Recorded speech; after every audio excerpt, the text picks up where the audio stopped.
Hello દોસ્તો, UPS એટલે કે યુનિફાઈડ પેન્શન સ્કીમ સંબંધિત જાણકારી પ્રાપ્ત કરીએ. સૌથી પહેલાં આપણે જાણીએ કે યુનિફાઈડ પેન્શન સ્કીમ એટલે કે યુપીએસ શું છે અને એનો અમલ ક્યારે થશે. તો મિત્રો, યુનિફાઈડ પેન્શન સ્કીમ અથવા યુપીએસ એ કેન્દ્રની એનડીએ સરકાર દ્વારા શરૂ કરાયેલ એક નવી પહેલ છે. તે જૂની પેન્શન યોજના એટલે કે ઓપીએસની જેમ કામ કરશે અને નવી પેન્શન યોજના એટલે કે એનપીએસના કેટલાક મહત્વપૂર્ણ લાભો પણ તેમાં સામેલ કરવામાં આવ્યા છે. યુનિફાઈડ પેન્શન સ્કીમમાં નિવૃત્ત લોકોને નિવૃત્તિ પહેલાં રોજગારના છેલ્લા 12 મહિનાના તેમના મૂળ પગારના 50% પેન્શન તરીકે મળશે.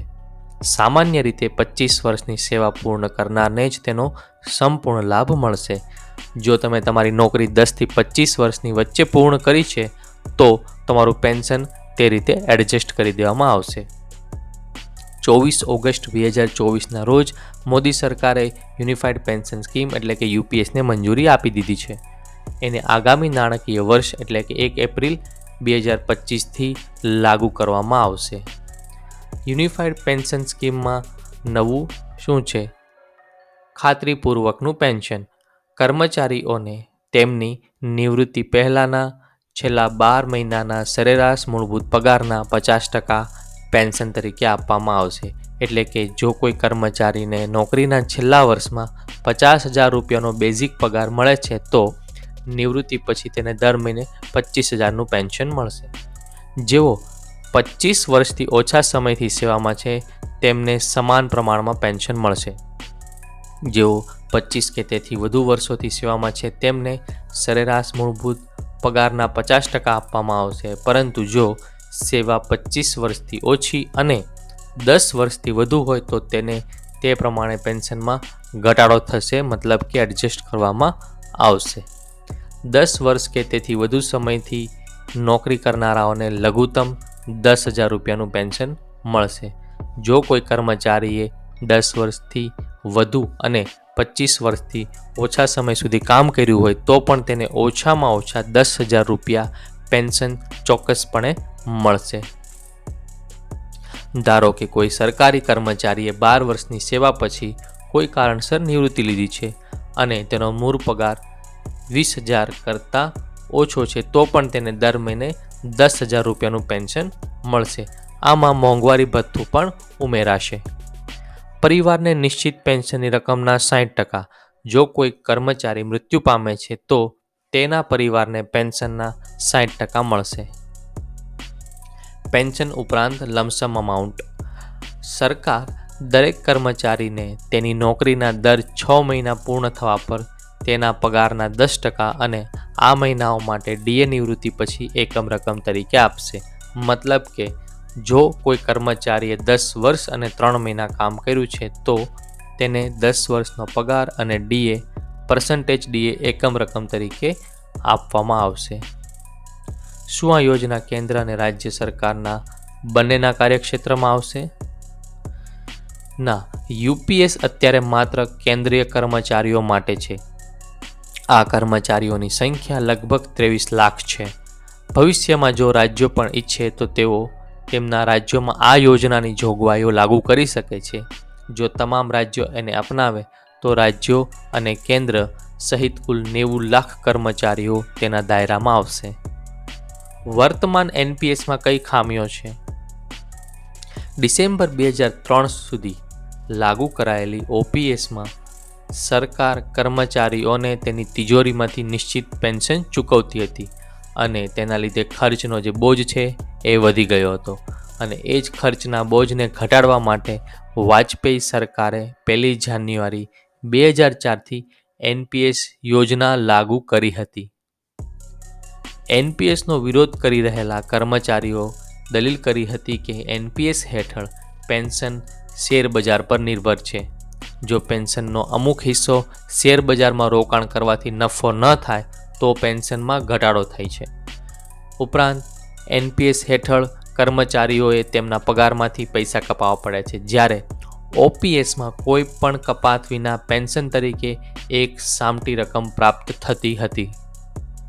જૂના પેન્શન અને નવા પેન્શન વચ્ચે શું તફાવત હતો, જેના કારણે યુનિફાઈડ પેન્શન દાખલ કરવું પડ્યું?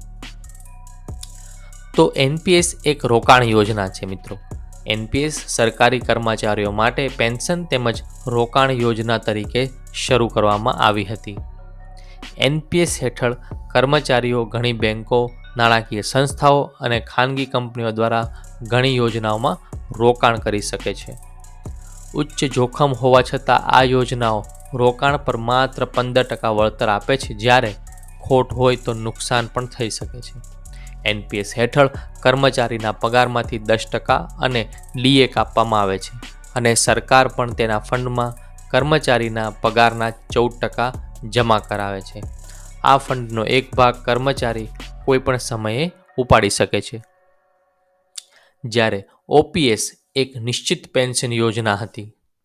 એનપીએસથી તદ્દન વિપરીત, ઓપીએસમાં કર્મચારીએ પેન્શન માટે પોતાના પૈસામાંથી કોઈ રકમ ચૂકવવાની જરૂર નથી. કર્મચારીઓને તેમના છેલ્લા પગારના નિશ્ચિત 50% પેન્શન તરીકે સરકારી તિજોરીમાંથી મળતા હતા.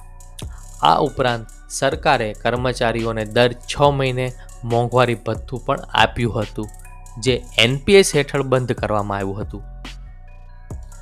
જનરલ પ્રોવિડન્ટ ફંડ પણ ઓપીએસ હેઠળ ઉપલબ્ધ હતું અને ગ્રેચ્યુટીની મર્યાદા 20 લાખ રૂપિયા સુધીની હતી. આનાથી કેન્દ્ર સરકાર અને રાજ્ય સરકાર પર બોજ પડી રહ્યો હતો.